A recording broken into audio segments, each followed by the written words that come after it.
പരമശിവന്റെ കഴുത്തിലെ പാമ്പിനെ കുറിച്ചിട്ട് റിസർച്ച് ചെയ്യുന്ന ഒരു വിദേശിയുണ്ട്. നമ്മളെ സംബന്ധിച്ചിടത്തോളം ശിവന്റെ കഴുത്തില് നാഗമുണ്ട്, നമുക്കറിയാം. നമ്മുടെ കുട്ടികളോട് നാഗഭൂഷണം നാഗഭൂഷണം എന്ന് പറഞ്ഞാൽ എന്താ അർത്ഥം ആർക്കറിയാം? എനിക്ക് ദുഃഖമേ ഇല്ല. വാസ്തവം ഞാനൊരു ഇത് പറയല്ല, ഒരു തരത്തിലുള്ള ഒരു ദുഃഖമില്ല. ചിലപ്പോൾ കൈവേദന കാലുവേദന അതൊക്കെ പറയാം, അതൊരു ദുഃഖമല്ല. ജീവിതത്തിലെ അനുഭവങ്ങളിൽ നിന്ന് പഠിച്ച പാഠങ്ങൾ എന്തൊക്കെയായിരിക്കും? തേടിയെടുക്കാവുന്ന ഭാഗ്യമല്ല, നേടിയെടുക്കാവുന്ന ഭാഗ്യം. കൽക്കട്ട മുതൽ കന്യാകുമാരി വരെ ഞങ്ങൾ 2-3 പേര്. ആ വണ്ടി ഓടിച്ചിരുന്ന ഡ്രൈവറ്, ഞാനും ഏതോ 1-2 പേർക്ക് ഈ 347 ദിവസം അതിൽ നിൽക്കാൻ സാധിച്ചിട്ടുള്ളൂ. വിവേകാനന്ദ സ്വാമികൾ എന്നും യുവജനങ്ങളിൽ വലിയ പ്രതീക്ഷ വെച്ചിരുന്ന, അല്ലെങ്കിൽ അവരെ കുറിച്ച് ഒരുപാട് സംസാരിച്ചിരുന്ന, അവരുടെ ഉന്നമനത്തിന് വേണ്ടി സംസാരിച്ചിരുന്ന വ്യക്തിത്വമാണ്. ഞങ്ങളൊക്കെ കുട്ടികളായിരിക്കുന്ന സമയത്ത് 5 മണിക്ക് എണീക്കണം, കുളിക്കണം, അമ്പലത്തിൽ പോകണം, എന്നിട്ട് വന്നിട്ടേ കാപ്പിയും ചായയൊക്കെ കിട്ടുള്ളൂ. അങ്ങനെയൊക്കെയുള്ള ചില നിർബന്ധങ്ങളുണ്ടായിരുന്നു. ഇന്നത്തെ കുട്ടികളോട് നിർബന്ധങ്ങൾ പറഞ്ഞാൽ ഒരു പോലീസ് സ്റ്റേഷനിലേക്ക് വിളിച്ച് പറയും എന്നെ നിർബന്ധിക്കണോ അമ്മ. ഏറ്റവും നല്ല കർമ്മയോഗികളായിട്ട് ഞാൻ കണ്ടത് നൈട്രജൻ ഫിക്സിംഗ് ബാക്ടീരിയയാണ്. നമുക്ക് ഇത്തിരി നൈട്രജൻ ഫെർട്ടിലൈസേഴ്സ് ഉണ്ടാക്കണമെന്നുണ്ടെങ്കിൽ എത്ര പണച്ചെലവാണ്. സേവനത്തിന് ഹിന്ദുക്കൾ മറന്നിരുന്ന വളരെ വലിയൊരു ഫീൽഡാണത്. ഇപ്പം നമുക്ക് സേവനം എന്ന് പറയുമ്പോൾ ഒരുപാട് സ്ഥാപനങ്ങളൊക്കെ ഉണ്ട്, നമ്മൾ കാണുന്നുണ്ട്. പക്ഷെ ഒരു കാലത്ത് സമുദായത്തിനെ ഒന്നായി കാണാൻ സാധിച്ചിരുന്നില്ല. അമ്മയുടെ ജീവിതത്തിലെ വലിയൊരു കാലഘട്ടം ഇപ്പൊ വിവേകാനന്ദ കേന്ദ്രവുമായി ബന്ധപ്പെട്ട് നിന്നിരുന്നല്ലോ. ആ ഒരു കാലഘട്ടത്തിൽ ഏറ്റവും മറക്കാനാകാത്ത ഒരു അനുഭവം ഉണ്ടോ ജീവിതത്തിൽ എടുത്തു പറയാൻ? അതാണ് ഞാൻ പറഞ്ഞത്, വിവേകാനന്ദ ഭാരത പരിക്രമയിൽ കഴിഞ്ഞിട്ട് വലിയൊരു അനുഭവം ഉണ്ടാവാൻ വഴിയില്ലല്ലോ. ഒരു വർഷം മുഴുവനും ഓരോ ദിവസവും ഇൻസ്പിറേഷൻ ഉള്ള ഇതായിരുന്നു. ഓരോ ദിവസവും പുതിയ പുതിയ അനുഭവങ്ങൾ. സ്വാമിജി നമ്മുടെ കൂടെയുണ്ട്, നമ്മളെ കാത്ത് രക്ഷിക്കുന്നു എന്നുള്ള ആ ബോധം വരുന്ന മാതിരിയാണ് അനുഭവങ്ങളൊക്കെ ഉണ്ടായിരുന്നത്. സ്വാമിജിയുടെ പാതയിലൂടെ നമ്മൾ സഞ്ചരിക്കുക എന്ന് പറയുന്നത് അത് വലിയൊരു ഭാഗ്യമാണ്. എന്താ പറയണ്ടേ, ഇതൊന്നും തേടിയെടുക്കാവുന്ന ഭാഗ്യമല്ല, നേടിയെടുക്കാവുന്ന ഭാഗ്യം. എന്തോ അതിലിപ്പോൾ എല്ലാവരും വന്നില്ലേ, ഈ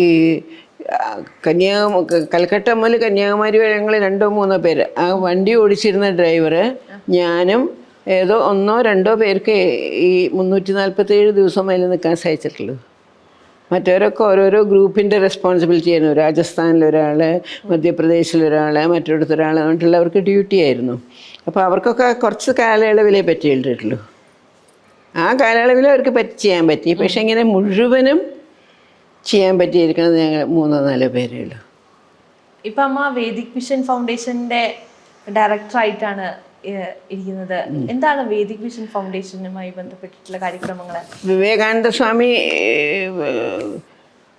എല്ലാ എന്താ പറയണ്ടേ സന്ദേശങ്ങളും വേദാധിഷ്ഠിതങ്ങളാണ്. അതിൽ നിന്ന് വ്യത്യസ്തമായിട്ട് അദ്ദേഹം ഒന്നും പറഞ്ഞിട്ടില്ല. അതുകൊണ്ട് വേദങ്ങളും ഉപനിഷത്തും അദ്ദേഹത്തിൽ നിന്ന് വേറെയല്ല. അത് അദ്ദേഹത്തിനെ കുറച്ചും കൂടിയും പ്രാക്ടിക്കലാക്കാൻ ശ്രമിച്ച അദ്ദേഹത്തിൻ്റെ ഏറ്റവും വലിയ കോൺട്രിബ്യൂഷൻ എന്താണെന്ന് വെച്ചാൽ സേവനത്തിന്. ഹിന്ദുക്കൾ മറന്നിരുന്ന വളരെ വലിയൊരു ഫീൽഡാണത്, അല്ലേ? ഇപ്പം നമുക്ക് സേവനം എന്ന് പറയുമ്പോൾ ഒരുപാട് സ്ഥാപനങ്ങളൊക്കെ ഉണ്ട്, നമ്മൾ കാണുന്നുണ്ട്. പക്ഷെ ഒരു കാലത്ത് സമുദായത്തിനെ ഒന്നായി കാണാൻ സാധിച്ചിരുന്നില്ല. സേവനം എന്ന് പറഞ്ഞിട്ടുണ്ടായിരുന്നില്ല ഇന്നത്തെ കാലത്തിൽ. പിന്നെ കാലം വളരും തോറും ഈ സേവനത്തിൻ്റെ ആവശ്യകത കൂടി വരുമ്പോൾ അതിനനുസരിച്ചിട്ട് ഒരു സമുദായം മാറണം. ആ മാറ്റം കൊണ്ടുവരാൻ വിവേകാനന്ദ സ്വാമിക്ക് സാധിച്ചു, അല്ലേ? പിന്നെ പ്രവർത്തനത്തിൽ കൂടി നമുക്ക് നമ്മളുടെ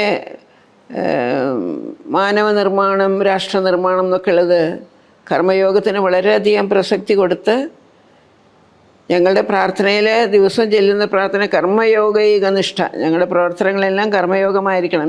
എനിക്ക് എൻ്റെ എന്നുള്ള ഭാവത്തോടു കൂടി ഒന്നും ചെയ്യാൻ പാടില്ല. അങ്ങനെയുള്ളൊരു വലിയ ആർമിയെ തന്നെ ഉണ്ടാക്കിയെടുക്കാനും അതിനൊക്കെ സാധിച്ചു. ഇവിടെ ഞാൻ പറഞ്ഞ മാതിരി ഇവിടുത്തെ അന്തരീക്ഷം ഞങ്ങൾ വന്ന കാലത്ത് 25 കൊല്ലത്തിന് മുമ്പ് ഒട്ടും വളരെ സുഖമായിട്ടുള്ളൊരു അന്തരീക്ഷമൊന്നും ആയിരുന്നില്ല. അന്നത്തെ അനുഭവങ്ങൾ എന്തെങ്കിലും പങ്കുവയ്ക്കാൻ സാധിക്കും? അന്ന് അനുഭവങ്ങൾ പറഞ്ഞാൽ ഞങ്ങൾക്ക് തെറ്റായുള്ള അനുഭവങ്ങളൊന്നും ഇവിടെ ഉണ്ടായിട്ടില്ല. എന്നുവെച്ചാൽ സ്ഥലം നമുക്ക് സ്വന്തമായിട്ടുണ്ടായിരുന്നു. ഇവിടെ ചുറ്റുപാടൊക്കെ അന്ന് ചെറിയ ചെറിയ കുടിലുകളായിരുന്നു, ഇത്ര നല്ല വീടുകളൊന്നും അന്ന് ഉണ്ടായിരുന്നില്ല. പിന്നെ അവരൊക്കെ ഇവിടെ വന്ന് നമ്മളാദ്യം കുട്ടികളുടെ ഭജനകളുണ്ടായിരുന്നു, കുട്ടികളുടെ സംസ്കാരവർഗ്ഗങ്ങൾ, അങ്ങനെ അങ്ങനെ കെട്ടിപ്പടുത്ത ഇവിടെ പിള്ളേർ കുട്ടികളൊക്കെ ഇതിൽ കൂടി കടന്നു പോയിക്കുന്ന കുട്ടികളാണ്. അതുകൊണ്ട് നമുക്ക് ഒരു വിഷമമായിട്ടുള്ളൊരു അന്തരീക്ഷം ഒരിക്കലും ഇവിടെ ഉണ്ടായിട്ടില്ല നമുക്ക്. പിന്നെ ഒരുപാട് പേര് നല്ല പേരെ കൊണ്ടുവന്ന് സത്സംഗ പ്രഭാഷണങ്ങൾ ചെയ്യിക്കാനും അങ്ങനെ അറിവ് പകർന്നു കൊടുക്കാനൊക്കെ നമുക്ക് സാധിച്ചിട്ടുണ്ട്. ജീവിതത്തിലെ അനുഭവങ്ങളിൽ നിന്ന് പഠിച്ച പാഠങ്ങൾ എന്തൊക്കെയായിരിക്കും? മനസ്സിനെ ശുദ്ധമാക്കി വെച്ചാൽ തന്നെ, പക്ഷെ മനസ്സിനെ എങ്ങനെ ശുദ്ധമാക്കി വയ്ക്കുക? കാമക്രോധ ലോഭ മോഹ മത മത്സരാദികളെയൊക്കെ ആട്ടി ഓടിക്കാൻ പഠിക്കണം. അങ്ങനെ ആട്ടി ഓടിക്കാൻ പഠിക്കണമെന്നുണ്ടെങ്കിൽ എന്താ, ഞാൻ എൻ്റെ എന്നുള്ള ഭാവം മാറ്റിവെക്കണം. പക്ഷെ നമ്മൾ ഭഗവത്ഗീതയിൽ തന്നെ അർജുനൻ കൃഷ്ണനോട് പറയുന്നുണ്ടല്ലോ, നിമിത്തമാത്രം ഭവസഭ്യസാജി എന്ന് പറയില്ലേ, അതാണ് എൻ്റെ ജീവിതത്തിലെ ഏറ്റവും വലിയ ചിന്മയാനന്ദ സ്വാമി എനിക്ക് തന്ന ഉപദേശമാണ്. എനിക്ക് മനസ്സ് വിഷമിക്കും. നമുക്കറിയാം ഭഗവത്ഗീതയെ എത്രയും നന്നായി ആളുകളിലേക്ക് എത്തിച്ച വ്യക്തിത്വമാണ്. അപ്പൊ അദ്ദേഹവുമായുള്ള അനുഭവങ്ങള് ജീവിതത്തിൽ ഒരുപാട് പാഠങ്ങൾ ഉൾക്കൊള്ളാൻ സാധിക്കാൻ ഞാൻ വിവേകാനന്ദ കേന്ദ്രത്തിൽ ചെന്നിട്ട് കുറച്ച് ദിവസങ്ങൾ കഴിഞ്ഞപ്പോൾ തന്നെ ചിന്മയാനന്ദ സ്വാമി എനിക്കൊരു എഴുത്ത് അയച്ചു തന്നു. അപ്പം ചിലപ്പോൾ നിനക്ക് എല്ലാം വിട്ടഴിഞ്ഞാൽ ഓടിപ്പോണം എന്നൊക്കെ തോന്നും. ആ സമയത്ത് ഒരു മുറിയിൽ അടച്ചിരുന്ന് നിമിത്തമാത്രം ഭവസഭ്യസാജ്യം എന്നുള്ള അർജുനനോട് പറഞ്ഞ ശ്രീകൃഷ്ണൻ്റെ വാക്കുകൾ ഓർത്തോളൂ. നീ വെറും ഒരു നിമിത്തം മാത്രം, നീ ആരുമല്ല, ഭഗവാന്റെ കയ്യിലത്തെ ഒരു നിമിത്തം മാത്രമാണ്, ഉപാധി മാത്രമാണ് എന്നുള്ള ഭാവത്തിൽ എല്ലാം ചെയ്യൂ, എല്ലാ അനുഗ്രഹങ്ങളും നിനക്ക് വരും പറഞ്ഞു. അതേമാതിരി തന്നെ ഞാൻ ചെയ്തു എന്ന് ഒരിക്കലും ഞാൻ അഹംഭാവത്തോടു കൂടി ഒന്നും ആഗ്രഹിക്കുകയോ പ്രവർത്തിക്കുകയോ ചെയ്തിട്ടില്ല. പിന്നെ കുട്ടിക്കാലത്ത് അമ്മ പഠിപ്പിച്ച ഒരു വളരെ സിമ്പിളായിട്ടുള്ളൊരു പ്രാർത്ഥനയുണ്ട്. ആരിലും കുറ്റങ്ങൾ കാണാതിരിക്കുവാൻ, ആരോടും നീച വാക്കോതിടായ്വാൻ, ആർക്കും മനോദുഃഖം ഞങ്ങളാൽ തോന്നായ്വാൻ, കാക്കണേ തൃപ്പാദം കുമ്പിടുന്നു. അമ്മതൻ കുഞ്ഞുങ്ങൾ എല്ലാവരുമെന്നു ചിന്മയെ ഞങ്ങൾക്കു തോന്നി നിന്നാമം എപ്പോഴും ഭക്തിയാർന്നമ്പികെ നന്നായി ജപിക്കുമാറായിടേണം. ഇതാണ് എപ്പോഴുള്ള പ്രാർത്ഥന. എൻ്റെ അമ്മ പഠിപ്പിച്ച് തന്നിട്ടുണ്ട്. ജീവിതത്തിൽ സുഖങ്ങളും ദുഃഖങ്ങളും ഒന്നുമില്ല, ജീവിതത്തിലെ അനുഭവങ്ങളേ ഉള്ളൂ. ആ അനുഭവം നിനക്ക് ഇഷ്ടമായാൽ നീ അതിനെ സുഖം എന്ന് പറയും, നിനക്ക് ഇഷ്ടമല്ലെങ്കിൽ നീ അതിനെ ദുഃഖം എന്ന് വിളിക്കും. ജീവിതത്തിൽ സുഖങ്ങളും ദുഃഖങ്ങളൊക്കെ മനുഷ്യനുണ്ടാക്കുന്നതാണ്, അനുഭവങ്ങളുണ്ട്. ആ ഓരോ അനുഭവവും ഭഗവാൻ നിന്നെ ഉയർത്താൻ വളർത്താൻ വേണ്ടി തരുന്ന അനുഭവങ്ങളാണെന്ന് മനസ്സിലാക്കിക്കൊണ്ട് ഓരോ പടിയും എടുത്തോളൂ. ഒരിക്കലും ദുഃഖിക്കാനാണ്, എനിക്ക് ദുഃഖമേ ഇല്ല. വാസ്തവം ഞാനൊരു ഇത് പറയുകയല്ല, ഒരു തരത്തിലുള്ള ഒരു ദുഃഖമില്ല. ചിലപ്പോൾ കൈവേദന കാലുവേദന അതൊക്കെ പറയാം, അതൊരു ദുഃഖമല്ല. ദുഃഖം എന്ന് പറഞ്ഞിട്ട് അതോ എനിക്കങ്ങനെ സംഭവിച്ചു, ആൾ മരിച്ചു, ഇനി അതുകൊണ്ട് ദുഃഖം ഒരു 3 ദിവസം ഞാൻ മിണ്ടില്ല, അങ്ങനെയൊന്നും. പക്ഷേ എനിക്കൊന്നും അങ്ങനെ ജീവിക്കുന്നതോ അല്ലെങ്കിൽ ചിന്തിക്കുന്ന എനിക്ക് മാത്രം ഇന്നത്തെ ഒരു തലമുറയ്ക്ക് മുഴുവൻ ഇപ്പൊ നമ്മുടെ വണ്ടി ഒന്ന് എവിടെയെങ്കിലും തട്ടി ഒരു കഷ്ണം ഒരു ഇത്തിരി പെയിന്റ് പോയി കഴിഞ്ഞാൽ ജീവിതമേ പോയി എന്ന് പറഞ്ഞ് സങ്കടപ്പെടുന്നവരാണ് ഇന്നത്തെ കാലത്തുള്ളത്. അപ്പോഴാണ് അമ്മ ഇത്രയും നമുക്കത് അത്രയും ആ ഒരു രീതിയിലേക്ക് ചിന്തിക്കാൻ സാധിക്കണം എന്നുള്ളത് കൂടിയാണ്. നമ്മുടെ ചിന്തയെ മറ്റൊരു തലത്തിലേക്ക് എത്തിച്ചാൽ മാത്രമല്ലേ നമുക്ക് അതിനെ അങ്ങ് ഉൾക്കൊള്ളാൻ സാധിക്കുള്ളൂ. അതിന് ആദ്യം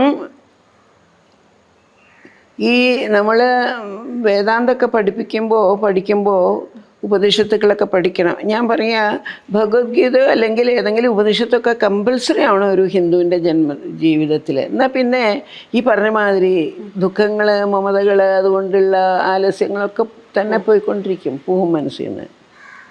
ഈ ഇന്നത്തെ തലമുറയെ നമ്മൾ എടുത്തു നോക്കുക, നമുക്കറിയാം വിവേകാനന്ദ സ്വാമികൾ എന്നും യുവജനങ്ങളിൽ വലിയ പ്രതീക്ഷ വെച്ചിരുന്ന അല്ലെങ്കിൽ അവരെക്കുറിച്ച് ഒരുപാട് സംസാരിച്ചിരുന്ന, അവരുടെ ഉന്നമനത്തിന് വേണ്ടി സംസാരിച്ചിരുന്ന വ്യക്തിത്വമാണ്.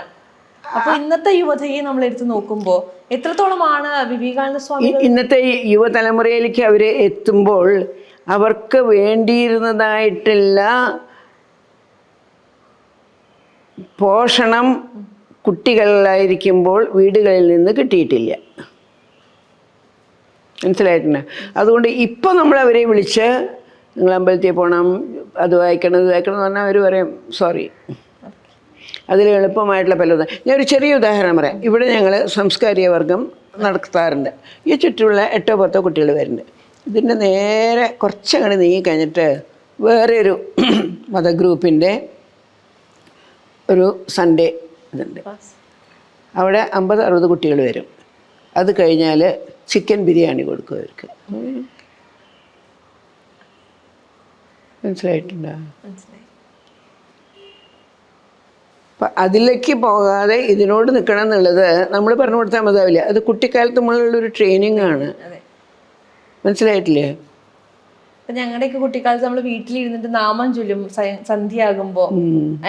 അല്ലെങ്കിൽ ഇപ്പൊ നമ്മള് സ്കൂളുകളിൽ, ഞാൻ പഠിച്ചത് ചിന്മയ മിഷന്റെ സ്കൂളിലാണ്. അപ്പൊ നമ്മൾ സ്കൂളിൽ എത്തുമ്പോ നമ്മൾ ഗീത പഠിക്കുന്നുണ്ട്, അല്ലെങ്കിൽ അതിനുമായി ബേസ് ചെയ്തുള്ള വാല്യൂ എഡ്യൂക്കേഷൻ പഠിക്കുന്നുണ്ട്. പക്ഷെ ഇന്നത്തെ തലമുറകളിൽ ഒന്നുമില്ല. പക്ഷെ അത് ഭാവിയിൽ അതൊരു വലിയൊരു പ്രശ്നമായി മാറാനുള്ള സാഹചര്യം. ഇവിടത്തെക്കാളും നല്ലോണം ഈ മതപാഠശാലകളൊക്കെ നടക്കുന്നത് അമേരിക്കയിലും ഇംഗ്ലണ്ടിലൊക്കെ. അപ്പോൾ എത്ര ക്ലാസ്സുകളാണ് ചിന്മയ മിഷൻ്റെ ക്ലാസ്സുകളൊക്കെ അമേരിക്കയിലൊക്കെ ഉള്ളതെന്ന് അറിയോ? പരിപാടികളും ക്ഷേത്രങ്ങളോട് ബന്ധിച്ചുകൊണ്ട് പ്രവർത്തനങ്ങളൊക്കെ ഉള്ളത്.